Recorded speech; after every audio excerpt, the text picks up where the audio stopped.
देश में corona virus के मामलों की बढ़ती रफ्तार के बीच आज से अनलॉक 2.0 की शुरुआत हो रही है।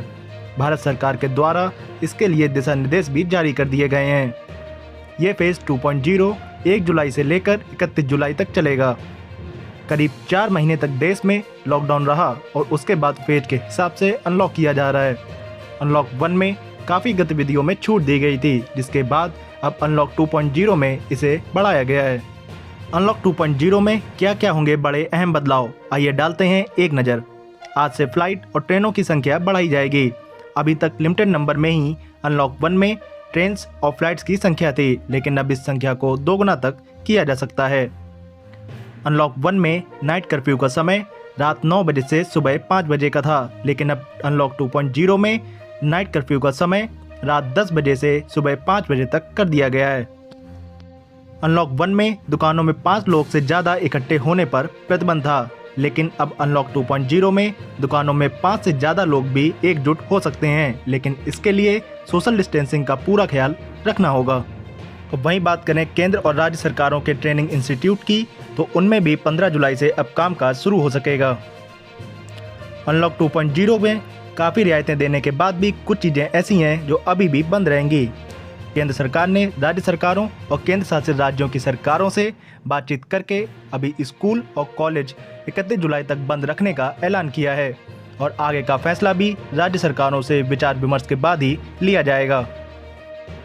अभी metro rail, cinema halls, gym, swimming pool, entertainment park, theatres, bars, auditorium और असेंबली हॉल सभी बंद रहेंगे। अगर बात करें कंटेनमेंट जोन की, तो कंटेनमेंट जोन में केवल आवश्यक गतिविधियों की ही अनुमति दी जाएगी। कंटेनमेंट जोन से संबंधित सभी जानकारियां जिला कलेक्टरों की वेबसाइट पर नोटिफाई की जाएंगी और राज्यों, केंद्र शासित प्रदेशों द्वारा जानकारी स्वास्थ्य एवं परिवार कल्याण मंत्रालय के साथ भी साझा की जाएगी। केंद्र सरकार ने सभी राज्यों और केंद्र शासित प्रदेशों के अधिकारियों को यह आदेश दिया है कि कंटेनमेंट जोन में सभी गतिविधियों की सख्त से सख्त निगरानी की जाए और सभी कानूनों का और दिशा निर्देशों का सख्ती से पालन किया जाए।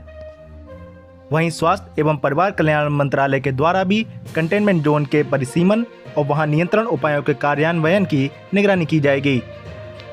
अनलॉक 2.0 में भी अभी कुछ काम ऐसे हैं जो अभी हमें करने होंगे, जैसे सोशल डिस्टेंसिंग के नियमों का पालन, जिसमें 2 गज की दूरी को सबसे ऊपर रखा गया है। दुकानों पर ग्राहकों के बीच पर्याप्त दूरी होनी चाहिए। कोरोना को लेकर जारी दिशा निर्देशों का पालन करना चाहिए और सभी के मोबाइल में आरोग्य सेतु मोबाइल एप्लीकेशन का होना चाहिए। केंद्र सरकार ने अपने आदेश में यह भी कहा है कि कमजोर व्यक्तियों को आवश्यक जरूरतों और स्वास्थ्य उद्देश्यों के अलावा अन्य किसी काम के लिए घर से बाहर नहीं निकलना चाहिए, जिसमें 65 वर्ष से अधिक आयु वाले व्यक्तियों, गंभीर बीमारियों से ग्रसित लोगों, गर्भवती महिलाओं और 10 वर्ष से कम उम्र के बच्चों को रखा गया है। केंद्र सरकार ने राज्य सरकारों को भी अनलॉक 2.0 में कई अधिकार दिए हैं। अनलॉक 2.0 को लेकर जारी किए गए आदेश में राज्यों को नियमों में बदलाव के अधिकार भी दिए गए हैं। साथ ही साथ आदेश में यह भी कहा गया है कि स्थिति के अपने आकलन के आधार पर राज्य और केंद्र शासित प्रदेश कंटेनमेंट जोन के बाहर कुछ गतिविधियों को प्रतिबंधित कर सकते हैं या आवश्यक समझे जाने पर उन पर प्रतिबंध भी लगा सकते हैं। आदेश में यह भी कहा गया है कि व्यक्तियों और वस्तुओं के राज्य के भीतर और अन्य राज्यों में आवाजाही पर कोई प्रतिबंध नहीं होगा। अब इस तरह के आवागमन के लिए अलग से अनुमति, अनुमोदन या ई परमिट की आवश्यकता भी नहीं होगी। तो हर खबर से अपडेट रहने के लिए बने रहिए हमारे साथ और देखते रहिए गर्मा गर्म न्यूज़।